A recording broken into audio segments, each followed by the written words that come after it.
And so what happens is that females will have the two X chromosomes, but their cells typically are just using one or the other. That maintains the balance. And yes?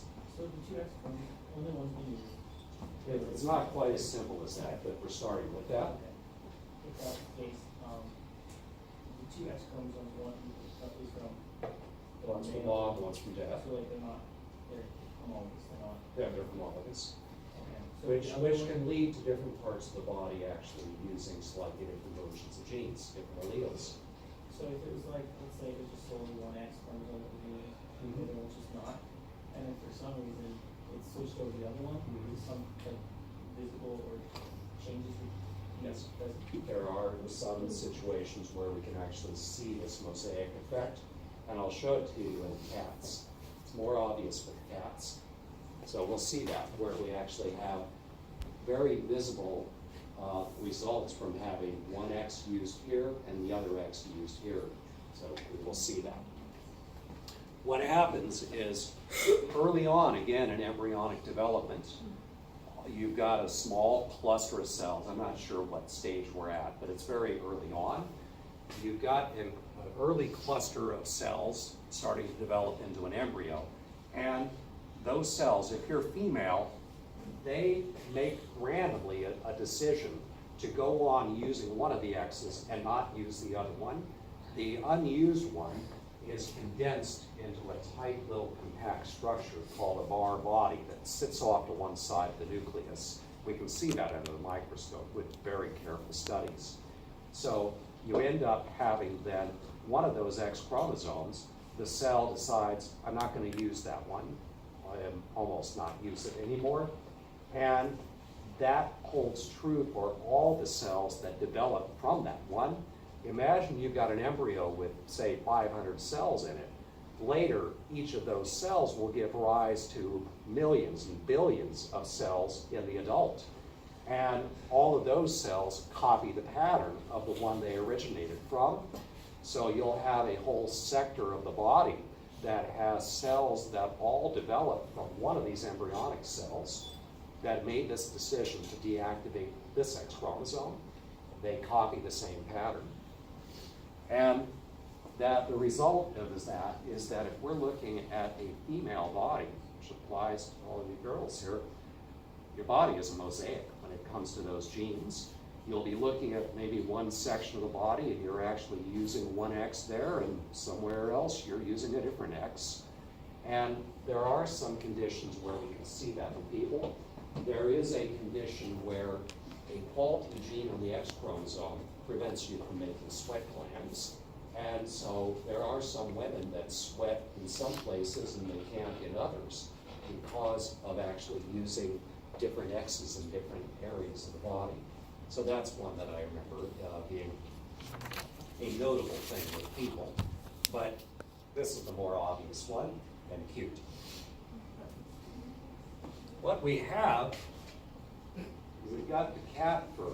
And part of the cat fur color is affected by a gene on the X chromosome.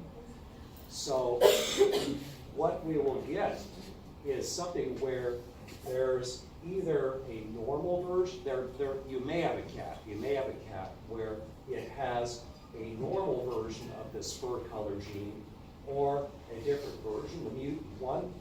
And what will happen is that the cat is using one version or the other version of the X chromosome in different parts of its body. So this is representing the idea that the top X chromosome is the one that's being used in a cell, and this one is not. This is the one that's condensed into the supercompacted bar body. You might have one or the other of those being condensed. And areas where one of those is condensed will end up with black fur, and if they're using the other X chromosome, then those areas have orange fur. That's how you get a tortoiseshell cat. So does anyone have a tortoiseshell cat? Or no one? How about a calico cat? No? Well, they're overwhelmingly females. This kind of color pattern is something that if you see a cat like this, just about a guarantee that it's a female. because to get this, you have to have 2 X chromosomes, and she has to be heterozygous. So just being female doesn't mean she comes out like this. But to have this pattern, she basically has to have 2 X chromosomes and be heterozygous along that fur color gene. So the calico cat, and which is similar to this, and the tortoise shell, they're almost always females. Now, you can get mutations, and those can be tiny, they can be large, they may be harmless, they might do some good, or they might kill you.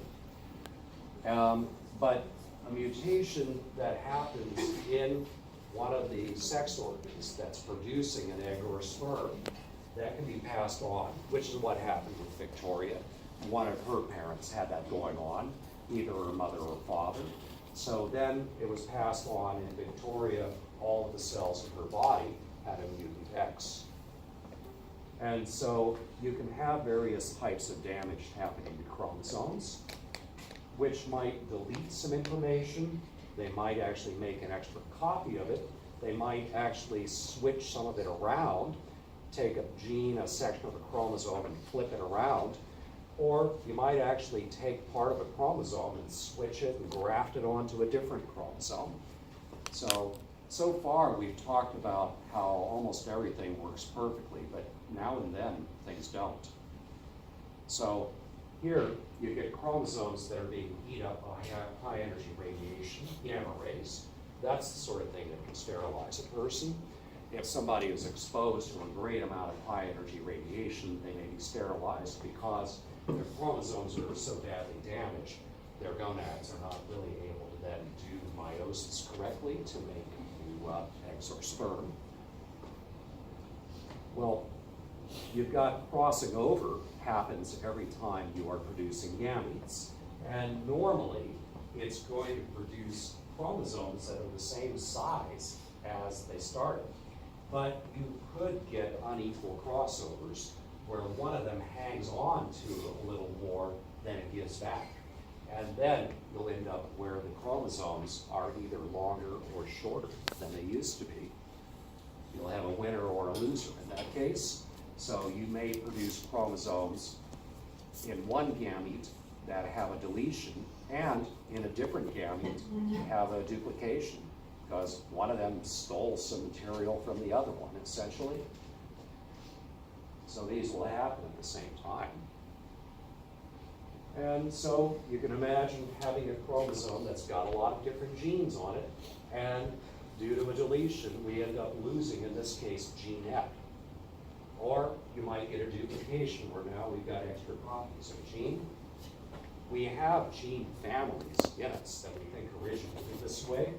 So we have, for instance, different versions of hemoglobin that we make at different stages. When you're a fetus, you're making fetal hemoglobin. Now you're all making adult hemoglobin. So we have different genes that probably originated this way. As we got extra copies, some of the extra copies got put to new uses. And the translocations, there we're actually switching material from one chromosome to another. And this is a famous type of leukemia, blood cancer, and this involves a translocation between these 2 chromosomes in humans. What you're doing is taking a gene from this chromosome, and that's involved in controlling the rate of mitosis. You switch it to chromosome 22, and it lands next to the regulator for another gene, and this ABL gene gets switched on too much. It's put in this new location, and right next to where it ends up on 22 is a regulator for a gene that should get switched on all the time. It affects this ABL gene, and instead of triggering mitosis once a year, now it's trying to do it all the time. That leads, at least in part, to cancer. So we can track actually this translocation that's happened here with these colorized fluorescent chromosomes, and see that here a piece of chromosome 9 and 22 switched places. So now we have the ABL gene that's moved down here, and it has been switched from 9 onto this much smaller 22, sitting right next to the regulator of another gene, and it gets switched on too often, leading to too much mitosis and cancer. So that is one type of cancer we've been able to very positively identify the source of the mutation. We also can get situations where you don't have the normal 46 chromosomes. We call that aneuploidy when it comes up. It's an abnormal ploidy, or number of chromosomes. That'll happen again in meiosis. If you have, say, either one of the anaphases in meiosis doesn't work correctly, you'll end up producing a gamete that has not 23 chromosomes, but one too few or one too many. And then it'll fuse probably with a normal gamete, and you end up having odd numbers of chromosomes. So that's something where it may be fatal, and a large number of miscarriages are because of this, maybe half of them. So you hear about, say, a person who is constantly having miscarriages. It may be because she is just over and over, or either she or her mate may be then producing faulty gametes, leading to a fetus developing that has a fatal abnormality in the chromosomes. So a large number of miscarriages are where the fetus is just not viable, and it gets 3 months along and the body spontaneously aborts. It just says, this isn't going to work, try it again. So most of these types of things are fatal. If you have, say, 3 chromosome 1s, you have 47 chromosomes, and it's because 3 of them are chromosome 1, no one would ever survive that. That would certainly lead to a miscarriage. Yeah. If a female or a male does have this, where they're producing the wrong amount of chromosomes, is Yes. that genetic? Would their children also do that? Well, they might not ever have children. But if they did? If they did, I don't know whether that tendency could be passed along. I don't know. Let's say if somebody did eventually manage to have a kid, it's possible there would be a tendency that would get passed on to do the same. I don't know. It's a good idea, and something that someone could investigate if they haven't already. But here's one of the ways that aneuploidy would happen. We call it non-disjunction. Imagine that we're in metaphase 1 of meiosis. All these chromosomes are lined up, and you have, for instance, the homologous chromosomes connected in the middle. All of these connected in the middle. And then we go into anaphase 1. These homologous chromosomes separated, but these didn't. They both went to this one pole. Now we have a situation where we complete meiosis, and every one of these gametes has an abnormal number of chromosomes. So this is one way to get this aneuploidy from a non-disjunction occurring in meiosis 1. The alternative is for non-disjunction to happen later in meiosis 2. So we get maybe through a normal meiosis 1, but then we get into meiosis 2, and this cell separates correctly, but this one doesn't. Here, 2 of the sister chromatids stayed joined together for too long, and they both ended up over there. This situation, we're producing some normal gametes and some abnormal ones. This is only looking at the ones that are affected, so you actually have many more chromosomes involved, but that's to illustrate the point. Any of these encountering a normal gamete from the sex partner will produce a zygote, produce an offspring that has an abnormal number. Yeah? So is there a possibility for meiosis to that both cells have this disjunction? Both cells? Yeah. Okay. I'm not sure I understand what you're saying here.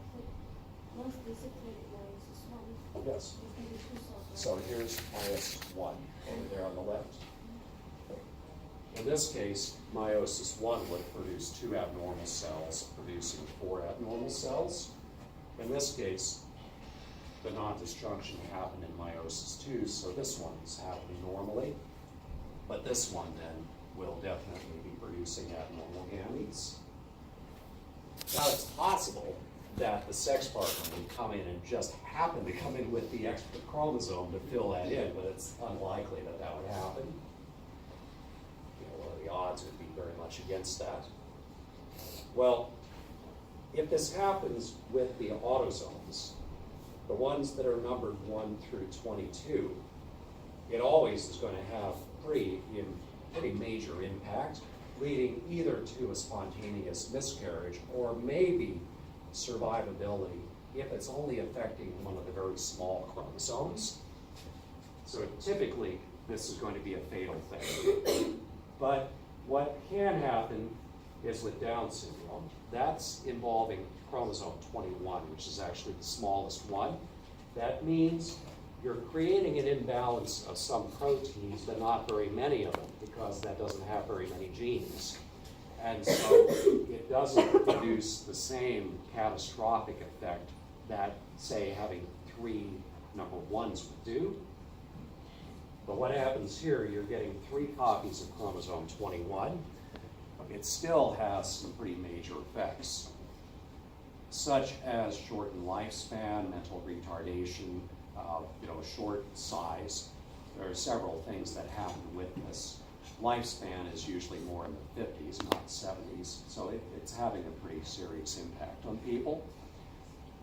And this is the sort of thing where you could spot it during fetal development. They sometimes will check, say, for fetal cells during pregnancy if they consider it a high-risk pregnancy.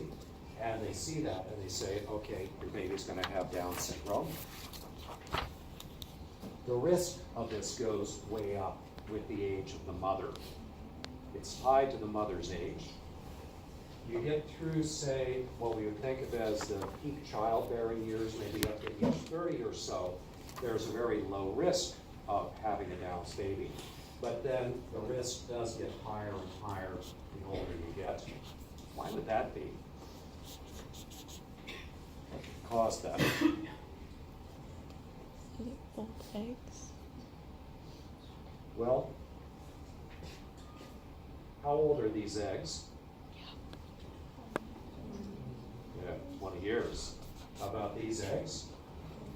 40 years. Yeah, remember, you're starting to form those eggs even before you're born. So the older you get, the quality of the eggs is diminishing, and it gets to where when you're completing the final steps of meiosis, because you do some of the steps of meiosis around the time you're actually getting pregnant, but that's working with eggs that are much older in the first place, and frequently you end up with a non-disjunction. And so the risk of having an abnormal number of chromosomes goes up the older the mother is. There are other situations involving the sex chromosomes, which actually are not as common for the most part. You can have non-disjunction involving the X or Y chromosomes, and this is one, Turner syndrome. You get actually 45 chromosomes because you just have one X chromosome and no other sex chromosomes. You don't get fully normal female development, but you're pretty close. That is definitely not going to be a fatal thing, even though you're missing one of these big X chromosomes. Why would that be almost okay to be missing one X chromosome? You're basically only using one anyway. Now, that's not totally true the way I've been speaking about that, but it's true enough that you end up having nearly normal development with that. Klinefelter syndrome. This is where you get somebody who has 2 X's and a Y. So you're going to be, that person going to be male or female? Male. Both. Male. The Y chromosome makes him male. But he ends up being kind of a feminized male. He has some breast development and his testes are unusually small. That's what we see there. Or you can have 2 Y chromosomes. It's basically no effect. They used to think, well, that would make somebody extremely aggressive, and so if it was maybe a guy who was in a prison and the doctors found out that he, say, had 2 Ys, then they would want to sterilize him. This is old medicine that we aren't really doing anymore, but that was taken as a reason to go and try to neuter a guy, but it basically means nothing. It has no effect. And having extra copies of the X chromosome, what's going to happen with all those extra copies? Bar bodies, they're basically just taken out of commission. You do get some noticeable effects with both of these, and that's because when you have one of the X's condensing into the bar body, a woman's cells continue to use some of the genes on it, and you need some of those to get normal female development. If you're lacking that second X, you will not get normal, completely normal female development. You basically never make it all the way into puberty, not without hormonal supplements. So with the Turner syndrome, just having one X and not having the bar body of the other X, you don't get total normal female development. You get most of it. And with Klinefelter, you got the X and the Y plus a bar body, and it's contributing a little extra effect toward feminization. So you need that bar body essentially for normal female development. In the absence of it, you won't go all the way into puberty, and if you have it, but you were supposed to be a guy, then you'll end up being a feminized male. And that's, in either case, reflecting the impact of the bar body. It has some influence, but not a huge influence on us. All right, we should do a short break, and then I've got to look at some things with DNA before we do a discussion.